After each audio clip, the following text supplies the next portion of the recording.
gunakan iman itu untuk mencintai Nabi. Bagaimana caranya? Ada 3. 1, dengan bersolawat. Memperbanyak solawat pada Nabi Sallallahu Alaihi Wasallam. Kalau ibu mau enak solawatnya, ibu belajar dulu tentang buku-buku yang mengajarkan tentang sosok Nabi seperti apa. Baik ya? Nanti dijelaskan Nabi itu perawakannya tidak terlampau tinggi, tidak juga terlampau pendek. Sedang tapi sangat ideal. Postur tubuhnya sangat bagus. Rambutnya tidak terlampau ikal, tidak juga terlampau panjang. Tapi indah, ya. Kemudian mengalir sampai dengan ke bahunya. Matanya begitu indah ketika dipandang, gitu kan. Kemudian alisnya begitu tajam. Ini indah. Jadi kebayang gambaran kita itu tentang itu, sehingga ketika bersolawat kita menikmati itu. Orang yang bersolawat pada Nabi dengan merasakan bagian pelajaran pada Nabi, itu nanti diberikan anugerah oleh Allah, kadang bisa berjumpa dengan Rasulullah SAW dalam mimpinya. Kedua, memaksimalkan sunnah-sunnah Nabi dalam kehidupan. Nabi minta apa aja, kita kerjakan dengan dasar cinta kita pada Nabi. Ya, bisa dipahami? Jangan digambarkan dengan sholat saja. Nabi minta pada kita berbicara yang baik. Man kana yu'minu billahi wal yaumil akhir falyakul khairan aw liyasmut. Siapa yang beriman pada Allah dan merasa akan dihisab di hari kiamat, jaga lisannya, katakan yang baik. Saya ingin berkata yang baik itu karena cinta saya pada Nabi. Saya melihat yang baik itu karena cinta saya pada Nabi. Begitu sunnah itu kita kerjakan karena kecintaan pada Nabi, itu amalan tingkat tinggi yang langsung mendatangkan ampunan Allah. Itu ada di Quran surah ke-3 Ali Imran di ayat 31. Qul in kuntum tuhibbunallaha fattabi'uni yuhibbukumullah wa yaghfir lakum dzunubakum. Katakan Muhammad, jika kalian ya mencintai aku, kata Allah, maka buktikan dengan cara mengikuti sunnah nabimu, dan aku akan gugurkan seluruh dosa-dosa yang kau kerjakan dalam kehidupan. Yang ketiga, bersedekah karena cintanya pada Nabi. Itu berpeluang menggugurkan dosa. Bahkan, ini agak tajam kalimatnya ya, bahkan ada yang masuk neraka, diringankan siksanya di neraka. Tapi maaf ya, jangan disimpulkan keliru, seringan-ringannya tetap neraka gitu ya. Diringankan siksanya di neraka, itu karena pernah bersedekah atas nama Nabi, kecintaannya pada Nabi. Siapa dia? Abu Lahab. Saat Nabi lahir di hari Senin, ya kan? Lahir Nabi, saking senangnya dia sedekah dengan bebaskan budaknya, Suwaibah. Dibebaskan oleh beliau karena senangnya keponakannya lahir sebelum diangkat jadi Nabi itu. Dan membebaskan budak itu urutan nomor 1 paling mahal. Ya, jadi kalau misalnya pengen sedekah biasa, ya dengan kambing. Lebih besar dengan unta. Di atas itu membebaskan budak. Itu tingkat paling tinggi. Abu Lahab melakukan itu. Jadi ada riwayat mengatakan setiap hari Senin diringankan siksanya untuk Abu Lahab itu karena pernah merasa bahagia dengan lahirnya Nabi. Itu hadisnya sahih. Ya, diringankan itu keadaannya. Jadi saling menguatkan di antara syawahidnya.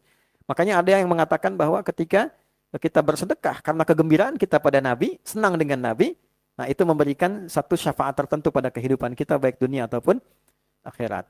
Saya berikan gambaran sederhana begini, Bu. Nah, 3 ini nanti kita praktekkan ya, insyaallah. Ada orang Baduy, orang Arab Baduy. Biasanya kurang sopan, di era-era itu kurang sopan kalau masuk. Tapi bukan berarti kurang sopan ini menjadi jelek, bukan. Itu karakter saja. Bagi orang-orang kota itu nggak biasa, sehingga disebut kurang sopan. Paham ya? Masuk ke masjid, Nabi sedang khutbah. Menjelaskan kiamat. Wah, kiamat tuh situasinya begini. Menakutkan sampai orang lupa. Orang tua lupa dengan anaknya, anak lupa dengan saudaranya dan sebagainya. Orang sedang sedih begini, khusyuk. Tiba-tiba dia interupsi. Dia interupsi nanya, ya Rasulullah, dari tadi Anda bahas kiamat, tapi nggak menjelaskan kapan tanggalnya, katanya. Tapi Anda nggak menjelaskan kapan tanggalnya. Waktunya kapan, gitu ya. Pintar nggak tuh? Pintar ya? Nabi engkau bahas kiamat dari tadi, tapi nggak jelaskan waktunya kapan. Kan? Tapi kan Nabi dibimbing punya sifat fatonah. Ya, ada teori itu dalam manajemen itu fast namanya. The fast. F-nya fatonah, A-nya amanah, S-nya siddiq, T-nya tablik, the fast gitu kan. So, kembali ke awal tadi, Nabi jawab, jangan bicara waktu dulu, kalau itu tiba persiapan kamu apa, katanya. Ya. Oh, saya sih sholat biasa-biasa aja Nabi. Ya, puasa juga biasa-biasa aja, tapi saya punya modal, saya cinta Anda. Saya cinta Anda, katanya. Itu sahabat yang tadinya marah, dalam riwayat itu viral, yang tadinya marah karena diinterupsi lagi Anda bayangkan tadi khutbah Jumat diinterupsi. Sahabat kan marah semua itu. Ya kan nggak enak tuh lihatnya ini orang kok motong Nabi nanya kan mengkel. Tapi ketika mengatakan bekal saya cinta pada Anda. Apa kata Nabi? Al-mar'u ma'aman ahbabta. Seorang itu di hari kiamat akan bersama yang dicintainya. Dari kalimat itu yang tadinya marah, semua sahabat senang pada orang tadi. Karena mendapatkan satu hadis yang sangat mahal. Ternyata cinta pada Nabi itu bisa menjadikan kita bisa bersama Nabi di akhirat. Itulah yang dipedomani oleh para sahabat. Jadi mereka karena saking taunya Nabi, nggak ingin pisah. Dan hal terberat dalam hidup itu bukan kehilangan ayah ibu, Bu. Kehilangan suami biasa, Bu. Tapi ketika Nabi meninggal, semua merasa berat. Saya pula Abu Bakar tuh sampai kalau ada yang bilang Nabi meninggal, saya penggal kepalanya nih. Saking merasa berat gitu. Bayangkan kita yang belum pernah ketemu ya. Gitu. Maka Nabi mengatakan ada yang orang akan bersamai saya. Kalau cinta dengan saya, cinta dengan siapapun akan bersama di akhiratnya. Maka apa yang terjadi? Dari sejak saat itu mereka beramal untuk mencintai Nabi. Tapi yang paling ajaib apa? Istimewanya. Tiba-tiba Nabi bilang ashtaqu bi ikhwani. Yang saya rindukan tuh saudara-saudara saya. Sahabat berkata, alasna ikhwanak, bukankah kami saudaramu ya Rasulullah? Bukan, kata Nabi. Bal antum ashabi, kalian sahabat saya.